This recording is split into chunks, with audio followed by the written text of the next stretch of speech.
सद्गुरुनाथ महाराज की जय.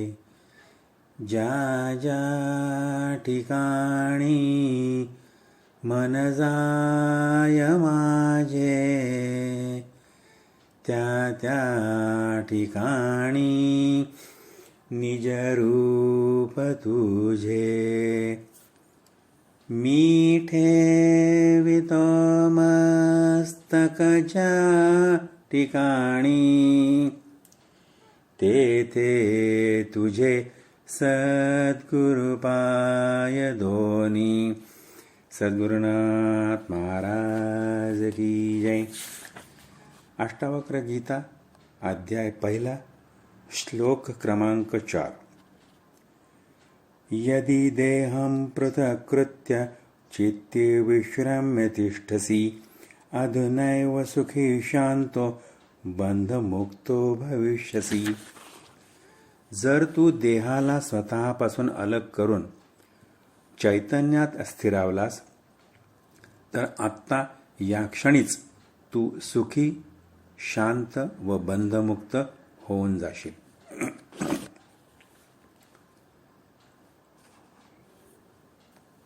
या क्षणीच तू सुखी, शांत आणि बंधमुक्त होऊन जाशील. म्हणजे एक क्षणात, अवधीत. पण हे संभाषण कोणाचं आहे? हा श्लोक कोण दोघांमधला आहे? तर जनक राजा आणि अष्टावक्र महामुनी या दोघांमधलं हे संभाषण आहे. आणि अष्टावक्र महामुनी जनक राजाशी बोलतात आहे आणि जनक राजाला ते सांगतात आहे. जनक राजा वैराग्यशील होते. एवढं वैराग्य, प्रखर वैराग्य त्यांच्याकडे होतं की तेवढ्या तोडीचं इतर कोणाजवळ त्या वेळेस नव्हतं. म्हणून वैराग्यशील शिष्य आणि सामर्थ्यवान सद्गुरू हे समोरासमोर आहेत. म्हणजे सामर्थ्यशाली सद्गुरू आहे आणि वैराग्याची पात्रता असलेला शिष्य आहे. तर त्या क्षणी गुरु जे ज्ञान ते देतात, त्या क्षणीच, त्या अवधीत ते शिष्याला ते प्राप्त होतं. इथे जनक राजाचं वैराग्य केवढं होतं याची अशी कल्पना येणार नाही आपल्याला, किंवा अशी समज येणार नाही. तर यासाठी आपण एक पौराणिक कथेचा संदर्भ घेऊ आणि त्या कथेच्या मॉरलवरनं, त्या कथेतला बोध घेऊन जनक राजाचं वैराग्य केवढं होतं याची आपल्याला कल्पना येऊ शकेल. आपण तेवढी ती कल्पना करू मग. आणि त्यावेळेस आपल्याला कळेल की जनक राजांच्या समोर अष्टावक्र महामुनीने बोलल्या क्षणीच त्यांना ते ज्ञान कसं प्राप्त झालं. तर शुकमुनी आपल्याला माहीतच आहेत की शुकमुनी, ते त्यांची जेव्हा आपण फोटो पाहतो किंवा त्यांचं चित्र पाहतो, तर शुकमुनी दिगंबर अवस्थेत कायम, व्यासपुत्र ते, प्रज्ञावान, त्यांच्याकडे पण होतंच वैराग्य. तरीही त्यांना ज्ञान प्राप्त करून घ्यायचं होतं, अजून ज्ञान संपन्न व्हायचं होतं.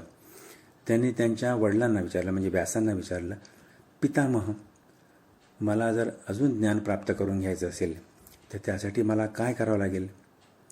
व्यासमुनी म्हणाले की त्यासाठी तुला अजून वैराग्य अंगी आणावं लागेल, म्हणजे अंगीकार करावा लागेल वैराग्याचा.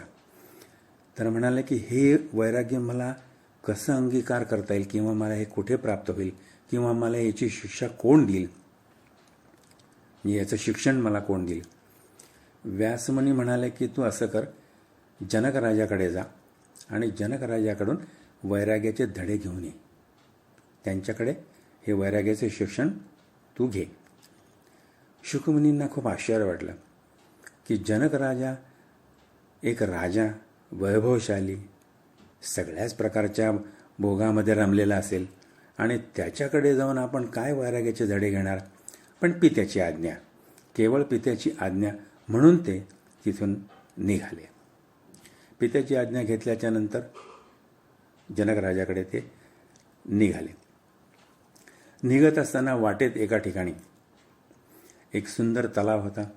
तलावात भरपूर पाणी होतं आणि काही स्त्रिया तिथे जलक्रीडा करत होत्या.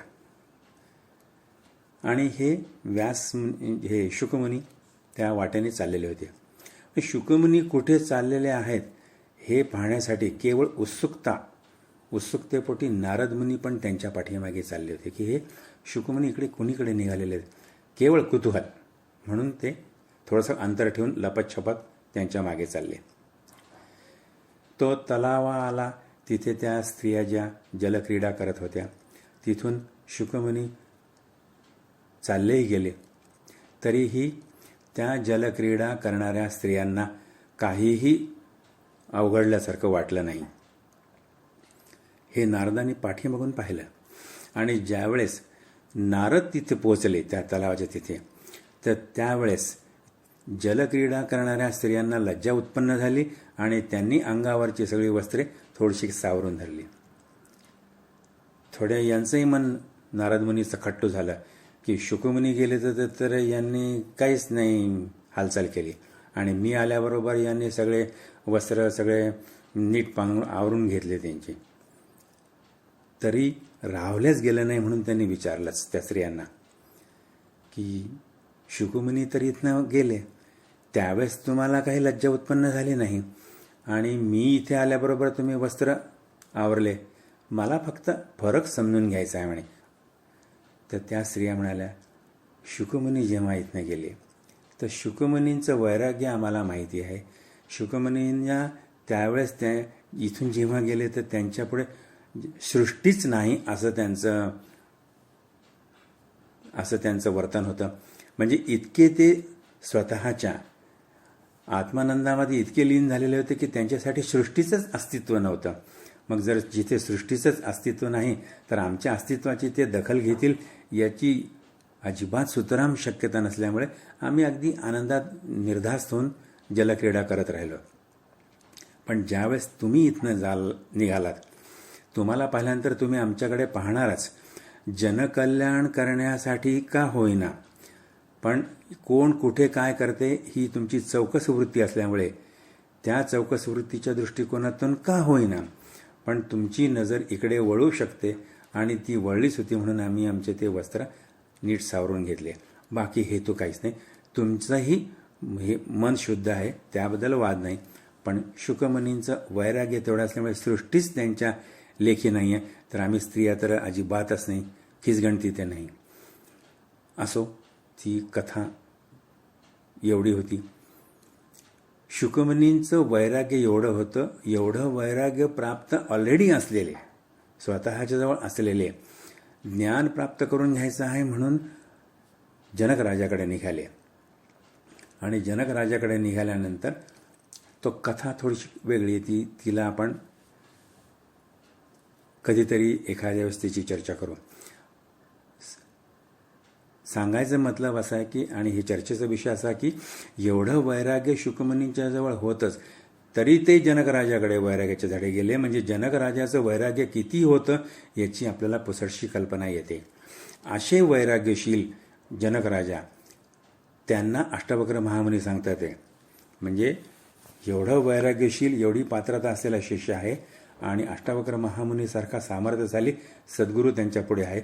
आणि ज्यावेळेस ते असे बोलतात की या क्षणीच तू देहाला स्वतःपासून अलग कर आणि चैतन्यात स्थिराव, तर या क्षणीच तू सुखी, शांत आणि बंधमुक्त होशील. जेव्हा अशा दोन सामर्थ्यशाली व्यक्ती समोरासमोर असतात त्यावेळेस एक शब्द, एक खूण, एखादी दिशा ही एवढीशी पुरे असते ज्ञानप्राप्तीसाठी. तेवढ्या अवधीमध्ये हे ज्ञान जनक राजाला प्राप्त झालेलं होतं, कारण हे प्रस्तावनेमध्ये आपलं येऊन गेलेलं आहे. प्रश्न असा आहे की आपल्याला एवढं वैराग्य कसं प्राप्त होईल? मग आपल्याला सामर्थ्यवान सद्गुरू आपल्याला लाभेल का? तर सामर्थ्यवान सद्गुरू, प्रत्येकाचा सद्गुरू हा सामर्थ्यवान असतोच, त्यात काही शंकाच नाही.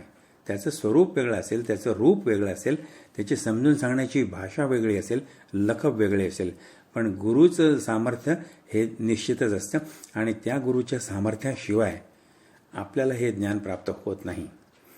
मग आपली अडचण येते कुठे, आपल्याला अडचण होते कुठे नेमकी? मग आपल्याला हे का कळत नाही की मला ज्ञान प्राप्त का होत नाही, तर मग याला बाधा कुठे येते? कारण आपल्या देहामध्ये आपला जो द्वैत भाव आहे, मी वेगळा, मग मी जेव्हा आला म्हणजे दुसरा कोणीतरी आहे, म्हणजे चैतन्यापासून मी हा देहरूपी वेगळा आहे हा भाव येतो. हा भाव द्वैत भावाचा जोपर्यंत नष्ट होत नाही आणि मन बुद्धी चित्त ही चैतन्यात स्थिरावत नाही तोपर्यंत मुक्ती ही मिळत नाही. देहातील कर्म, देहाची आवश्यकता, देहाचे भोग, देहाची सुखदुःखे, देहाचा विलास, आराम, मृत्यू ह्या सगळ्यांपासून देह वेगळा आहे, चैतन्य वेगळं आहे ही गोष्ट समजून घेतली, चैतन्य वेगळं आहे हे समजून घेतलं तरच मुक्तीचा मार्ग सापडेल. पण आपण मी देह आहे, देह म्हणजेच मी आहे हे बंधन असल्यामुळे हा सगळा त्रास आहे. मान सन्मान अपमान सुखदुःख हे प्रकार सगळे देहाला आहेत, आत्म्याला नाहीत. असं असूनही देह जड स्वरूपाचा असल्यामुळे ते सत्य भासतं, परंतु देहाची ओळख ही त्या आतल्या असल्या चैतन्यामुळे होते याचा विसर पडतो. मग हे केवळ अविद्या आणि अज्ञान ह्या दोनमुळे त्या चैतन्याची आपल्याला ओळख होत नाही, ते चैतन्य आपल्याला ओळखता येत नाही. हे जे अविद्या आणि अज्ञान आहे हेच बाधा आणणार असतं. मग जोपर्यंत ही अविद्या आणि हे अज्ञान दूर होत नाही तोपर्यंत चैतन्याची ओळखच होत नाही. पण वैराग्य हळूहळू आपण प्रयत्नपूर्वक वैराग्याच्या दिशेने पावलं टाकू, कधी ना कधीतरी ते वैराग्य प्राप्त होईल. सामर्थ्यशाली सद्गुरू आपल्याला त्या अवधीच ती अवधी आल्यानंतर ते आपल्याला ज्ञान देतील आणि आपणही मुक्त होऊ. निदान अभ्यासापुरतं का होईना त्या वैराग्याच्या दिशेने वाटचाल तर निश्चितच करू आपण. जेव्हा होईल तेव्हा होईल आणि जेव्हा मुक्ती मिळायची तेव्हा मिळेल. पण निदान अभ्यास तर नक्कीच होईल. त्या दोघांमधलं जे सामर्थ्य आहे ते इथे लक्षात घेण्यासारखं आहे आणि ते वैराग्य आपल्याला आणि ते ज्ञान आपल्याला आपल्याजवळ असलेली अविद्यामुळे आणि अज्ञानामुळे देहात चैतन्य आहे हीच गोष्ट मान्य होत नाही किंवा ती गोष्ट कळत नाही. आजच्या श्लोकामधली बराचसा भाग हा प्रस्तावनेतच आल्यामुळे आपण इथे या श्लोकाचे विवेचन इथे थांबूयात. सद्गुरुनाथ महाराज की जय.